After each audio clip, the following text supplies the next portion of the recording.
Hey guys, I'm sorry we run a little late, which we have a tendency to do. I got something new I'm doing, so it's kind of occupying my time. But I did not want to miss out on this opportunity to get together with you guys and my brother Henry here.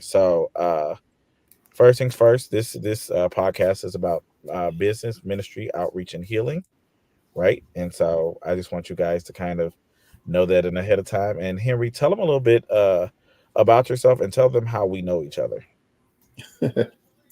Well, I'm a disabled. I don't know how to say it. I'm just disabled now. I'm a life insurance agent, and I'm trying to find my way to God. So that's pretty much me. Okay. And the way I met you, Chip, was through PHP Agency, and you've been helping me out with um, the paperwork for life insurance and guiding me in the right direction. And then with Bible study, so every Thursday. So between that and PHP, that's where I know you. Okay. So, um, okay. So, are you ready to dive into this thing? Are you? Yes, sir. What Yes, do sir. okay. So let me go ahead. So so how we actually met? He kept it super vague. No, I think like we actually met before then.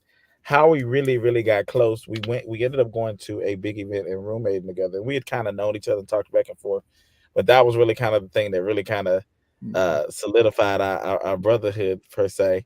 And it was just for me, it was just a lot of good things. I enjoyed Henry as a person. He usually keeps an upbeat demeanor and positive spirit, and he's great to be around. And it's always something I look for in the people I'm around, right? Because what you don't want is to be around people and they be negative and pulling you down to all that other stuff. So you want to be around somebody who's upbeat, interested, and even in his situation, he is still looking at the glass half full instead of half empty. So, okay, the first thing we're going to talk about is kind of what we're talking about now is limitations. So, tell me how you you deal with them, whether it's the I don't know where you want to start. Do you want to start with the physical, the mental, the Yeah, reading and writing? yeah.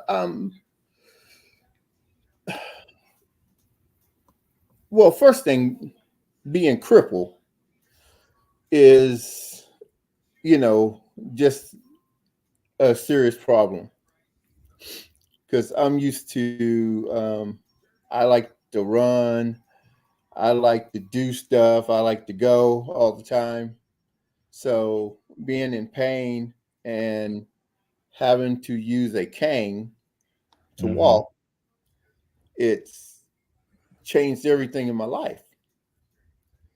Because before I could just go, I run, jump, be on the steps, jump to the bottom. I just have fun.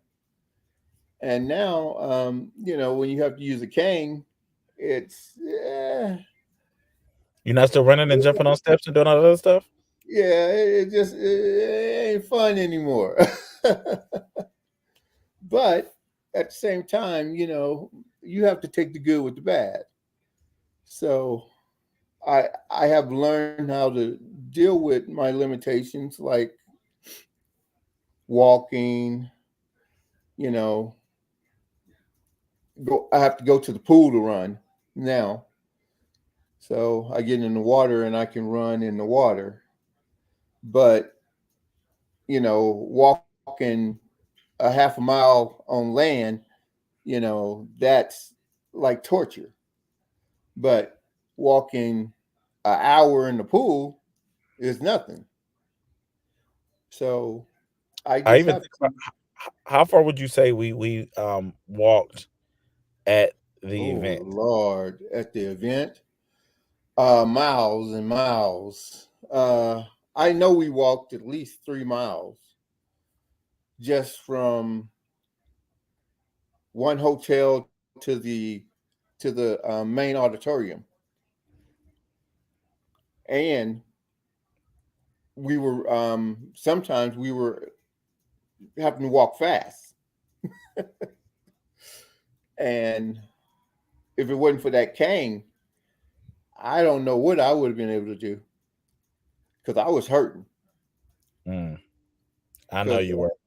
I know that I qualified for the pool party, and I walked over there, and they wouldn't let me in because I didn't have a card, a pass, um, a room card, Mhm.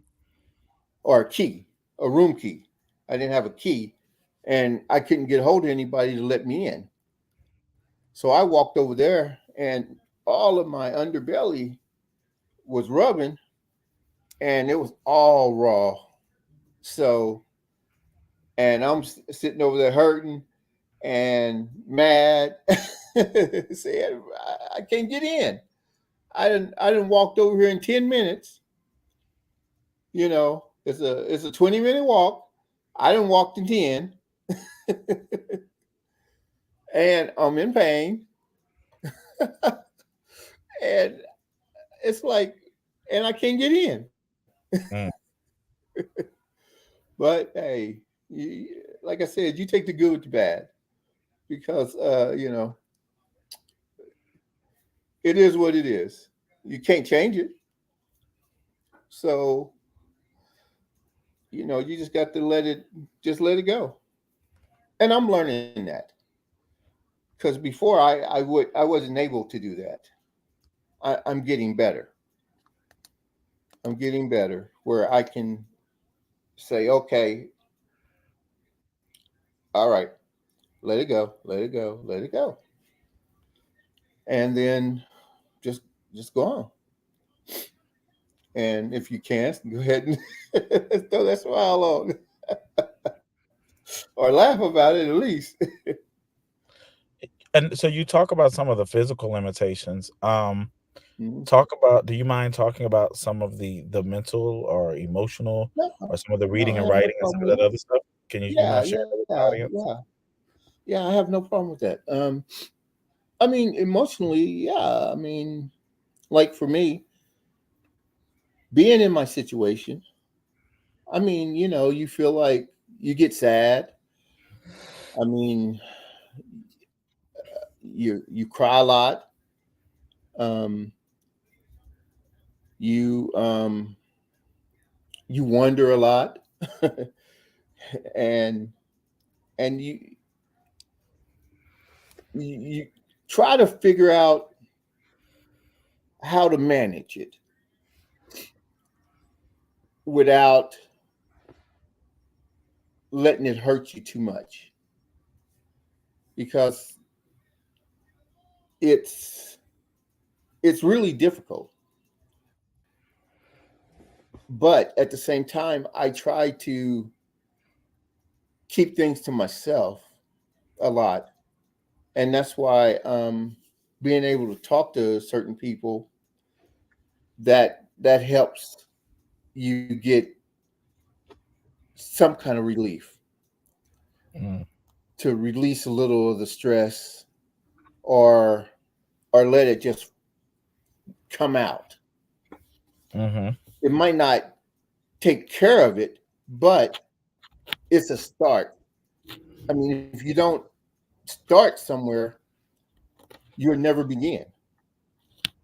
So you have to show some kind of effort to let it go or to deal with it. And I'm dealing with things, but yeah, the mentally it's tough a lot of times. I mean, sometimes it's just even tough to talk about it without mm. tearing up and getting sad. 'Cause I mean, what were you like before you were dealing with some of this. What was life like? What were things like? Ooh, before I had surgery. I mean, I've been crippled since 80, 86. And how old were you when that happened? In Uh, '86. I was I played my sophomore year of college ball. Had went in for a calcium deposit day after Christmas, and they found a tumor. So that was actually in '85, Christmas of '85. So 86, because they removed everything, cut me all up, and all the good stuff.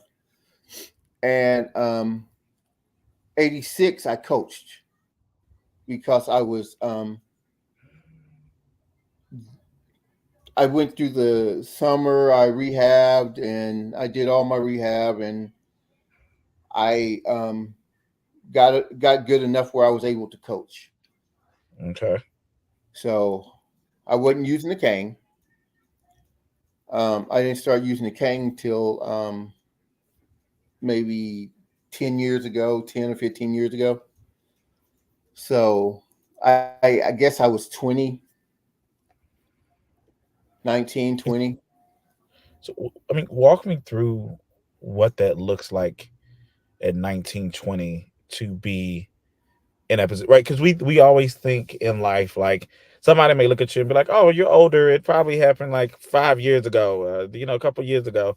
Hmm. And to tell even the audience and to share with everybody that this happened early on, Yeah, what is that yeah. like for somebody to have had this happen early on in Well, life? first And what were thing, some of the obstacles you had to kind of overcome? yeah, the first thing was the doctor told me you'll never walk again without using a cane. You'll never play sports again. So, and the the choice was to remove my leg or to try to remove the growth. So, like I told him, I said, you said I have two choices. I said, no, you only gave me one. First thing. I mean, losing your leg is last resort. That ain't a choice. Yeah. Now, come on. Then I was like, okay, cool. So I was on crutches for a pretty good while.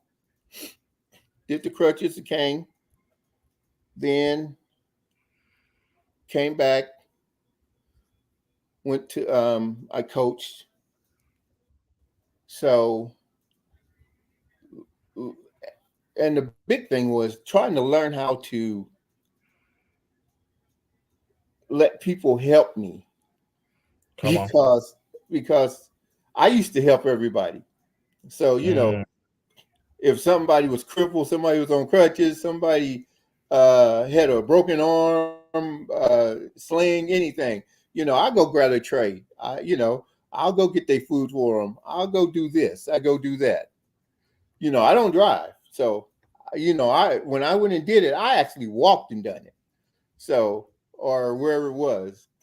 So mhm. I didn't have a problem helping people. So I'm over here always helping people doing this, and that. And now I'm the one. And I'm trying to figure out, I don't want nobody to help me. Hmm. Why would I? I ain't that bad. Yeah, I was.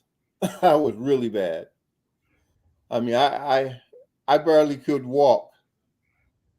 And then trying to do crutches and carry your books and all your stuff and go to class, and it was during the winter time, and ice and stuff on the ground, and you know trying to do all this on my own, man. And then I found out, hey, you got this help. You got to go ahead and go on and humble up and say, hey, okay, thank you for the help, I appreciate it. Anytime somebody asks me, say, can I help you, I'm like, yeah. I guess I better go and say yes. Hmm. So, and being well, didn't consider myself disabled. Being crippled for that amount of time, for 6 months, almost a year, um, just dealing with that, and then knowing that I might not ever play sports again or never walk again without using a cane. Hmm.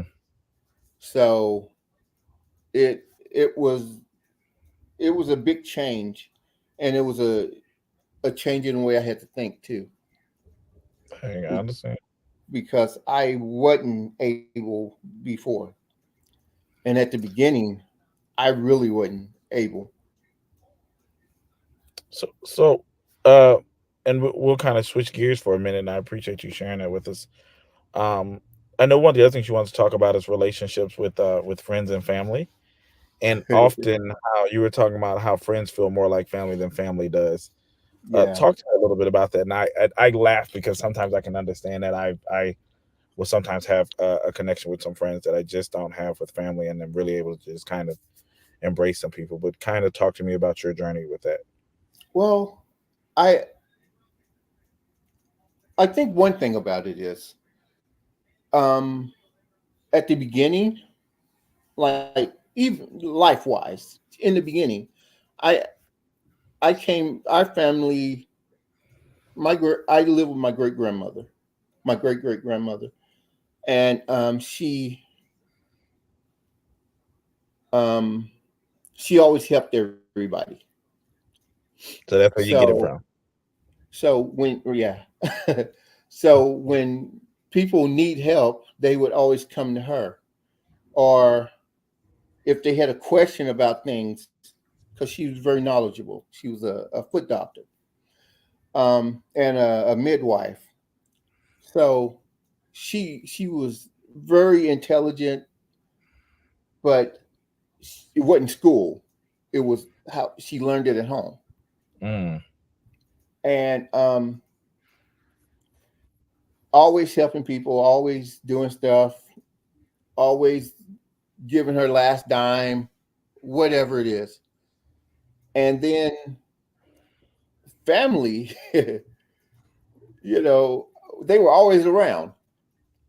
So everybody was helping everybody all the time. And then all of a sudden, man, after the years, everybody left.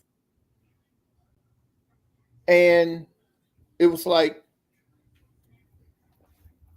nobody was coming back home. It wasn't the same. So when I was in college, living close to, I lived closer to home than almost anybody else, about 53 miles from Stephenville, where I Okay. was living in Cleveland. So during Christmas, Thanksgiving, stuff like that, the guys who lived far away couldn't go home. So we just come down to my house because, my grandmother, hey, you family, they come in at Christmas, and she had some extra socks, go wrap some socks for them, give them a gift, and so that's how I learned how to start helping, my friends and stuff. So I was always with them. And then my family, they were like all over, My one brother, he's more a gangster, America Most Wanted and stuff like that. Then my other brother was in the youngest one in the military. And then my sister, that's my sister. So, they were where they were at. Yeah.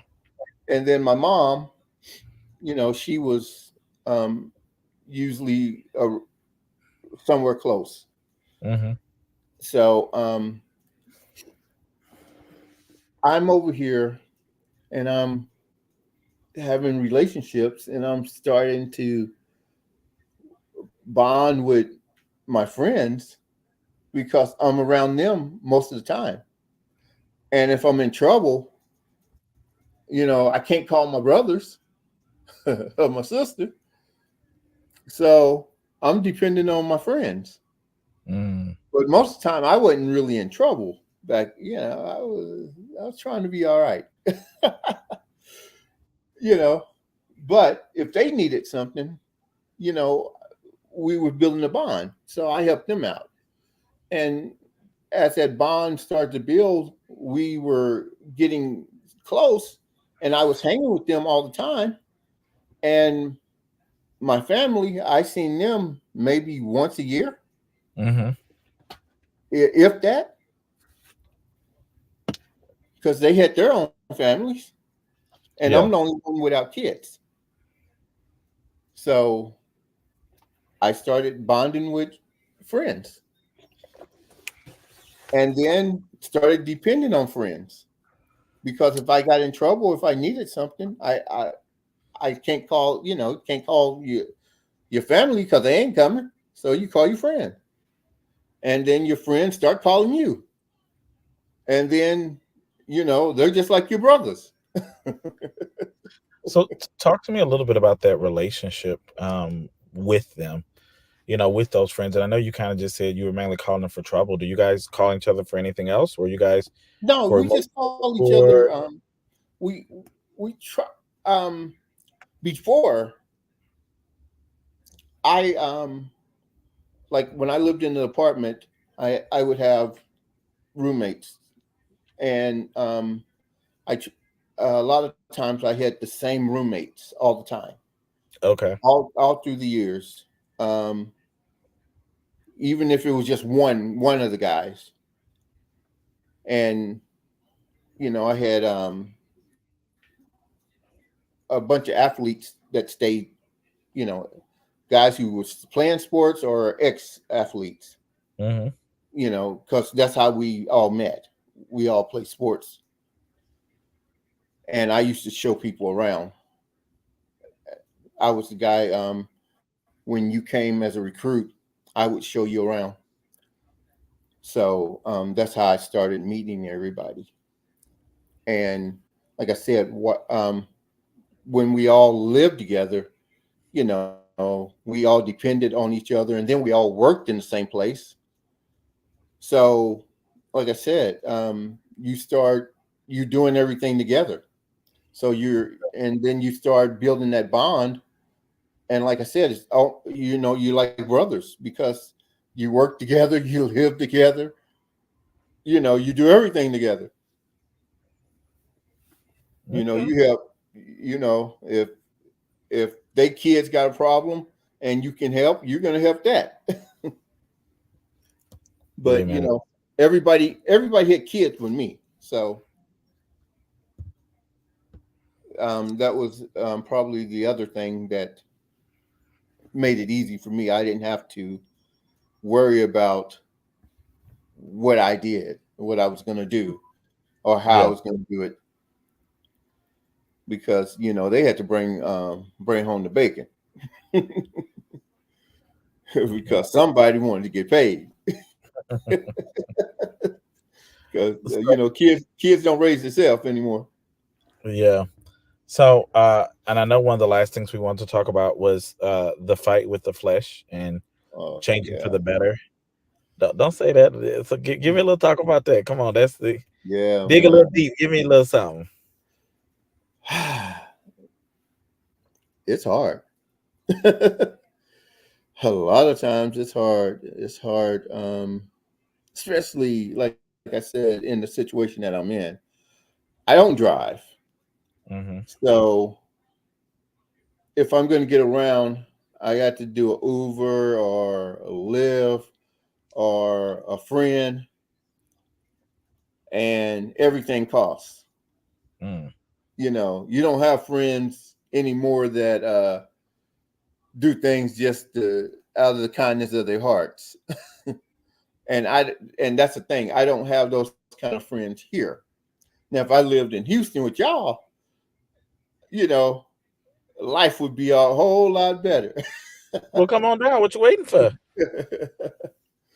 And then I got a friend in Big Springs. He wants me to come that way, but all my doctors and stuff are here. You can get some new doctors, or we can just have somebody drive you back once a month. I got so many of them, but it's like I know I I've been trying to do better. I've been trying to. I want to. You you want to be more like Jesus. Okay. You're looking at it saying, okay, how can I be more like Jesus? How can I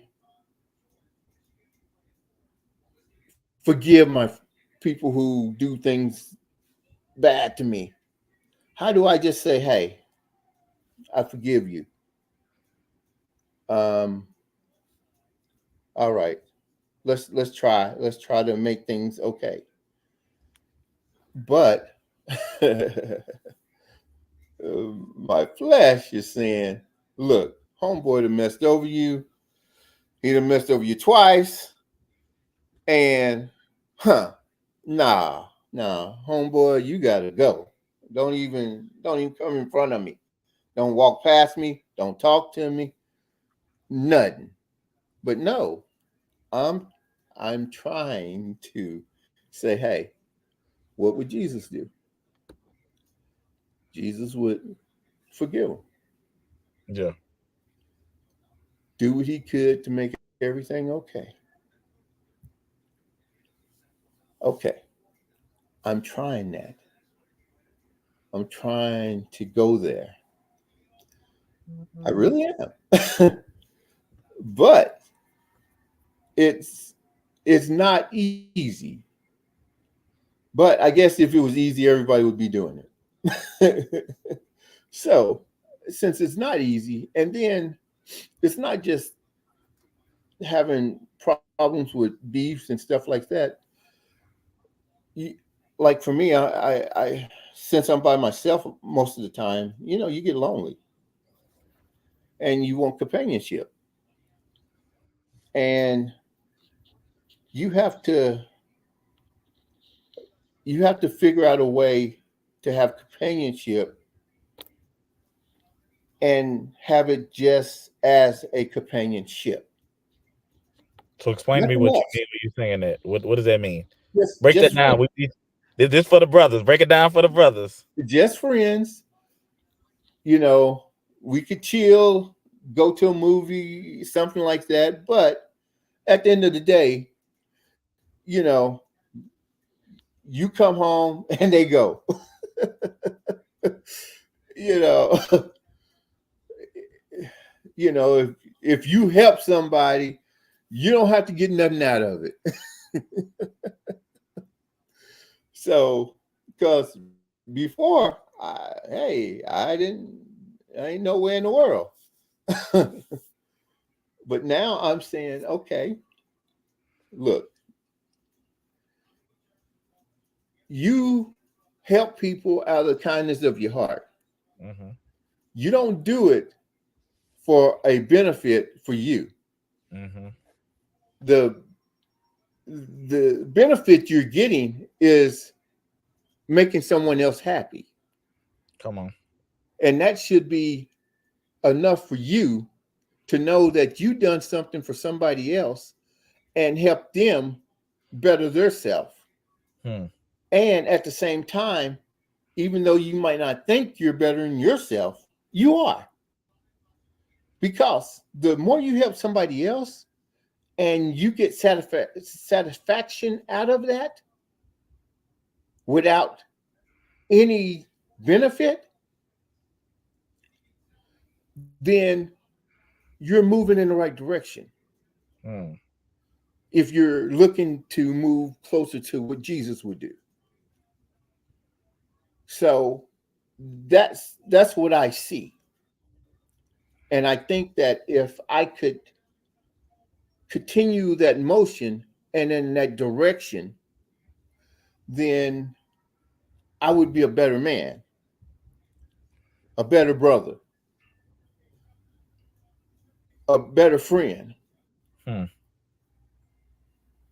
And as I do and help others, and I'm helping myself, then I'm learning to be a better man. And that I think that's the best I can ask for. I mean, I mean, I could do better, but because I know that I know I need to. My mom said she don't think I've been baptized, so so that's the other one I'm working on. I'm gonna go ahead and get baptized, and then recommit myself. what would you say made you make that change, or made you kind of start to implement that change? Why not just remain the old Henry? What made you really want to start just kind of digging and diving in, and when wanting to become this new man? Um, I actually have always wanted to move that direction, but I've been scared because I come from my uncles. I have preachers and stuff all through my family. Hmm. Um, I was raised in the church, and I think after my brother got killed, I kind of avoided everything, That's and understandable. it was I didn't know how to cope with things without getting upset, Hmm. or I might not say violent, but if it would have came to that, yeah, I would have. But Mm. I had to stay away from people and things, so I didn't do things that I shouldn't have done or shouldn't do. Wait, it's interesting to hear you just kind of talk about this at this moment. And there's a lot of things that happen when you start talking about the loss of people. Often we, as people, can become bitter and upset about some of those things, even if we just Hmm. blame the Lord. Um, and sometimes when those things happen, we do have a tendency to. I used to say I was in my prodigal son phase. We have a tendency to kind of just go and be a little bit rebellious, and do some things kind of our own way. Um, and I loved your story as we were kind of figuring out what we were going to talk about, because I think there are so many men that are where you are, right? They're in the transition. Hmm. Um, and I mean, there are some people we talked about who are like, I've gotten to the other side of this, whereas you're like, I'm still in the middle of this, and I Yeah, am still trying yeah, to piece stuff yes, together and figure it yes, out. And I think yes. that's just so important for men to hear, that it's okay to say, like, hey, I was afraid of what was going to happen. I didn't know what things were going to look like. Hmm. I was angry and upset about where they were. Um, and I just wanted to point some of that out in the interview, just because I think And, that's an important thing to and highlight. Chip, and Go one ahead. thing, uh, being crippled and stuff, I never blamed God. Never blamed anybody. Hmm. You know, only time I when I was dealing with death, Hmm. that's when I was having issues and wondering. Wasn't saying nothing to him about it, but it was still there. He knew. He knows. So he knows what's there. So you don't. I mean, you can fake it for everybody else, but what's the reason to try to fake it to him? Because he already know everything. So why would you even waste your time? Come on. But a lot of times we just want to try to fake it and say, "Oh, he can't. He probably busy. He didn't see that." No, man, seen everything you done, every bad thing, every good thing. So your mama might not seen it, but everybody he did. But I think it's so important, and I appreciate your transparency in what you're talking about, which is your transparency in just making this transition, and being in a space where you decided to go ahead and come back and start trying to do things differently. Um, yeah, just so much respect for you for that. And I appreciate you just sharing your journey, with some of these things you've been dealing with. And it And is I a love work that in you said, progress. I mean, but I love that you said that one thing didn't get you. And I always tell people, say no. They're like, dude, I said if he don't, he gonna swing and until he hit one. So he like, oh, the cripple ain't get you. Let me see if this one gonna get you. Oh, it's the death. Okay, that's the one that I needed to prick. And sometimes it's different for everybody what their trigger is, and how you deal with it and how you handle it and how you lean on. Um, and I appreciate you just talking about the fact of being, in a space. And I know you worded it a little differently, but as a man, you're used to being the provider and the person who's taken care of and the person who's giving back. And now to be the person on the receiving end of that, that can often be jarring mentally too, just to kind of, go through some of that. So I applaud you and appreciate you for sharing some of those things. And I I wish you well on your journey. I wish you well on just getting to where you're trying to get to and getting to the next level. And I think as long as it says seek ye first. So as long as you seeking him, you find it. It didn't say you had to find him and tack it down and get it right. Yeah, right, You right. just got to go after it. Okay, okay. Yeah. Um, and we fall down every day. So it's okay. Um, I guess if I had to ask you another question, Go ahead. and this is just an interesting thing. What would you say the benefits of a platform like this would be, of brothers supporting brothers? Well, uh, like right now, we're talking. You have someone that you can actually talk to who will listen. No judgment, just talk. Because a lot of times you just need to get something off your chest. Just let it out. Even if I gotta let it out and cry about it, and somebody there just to have a shoulder to cry on, it's nice to have someone who actually cares, and they don't care what you say. They just want you to try to help yourself so you can do better for yourself or your family. And most of the time, it's us because we are looking at them because they have families.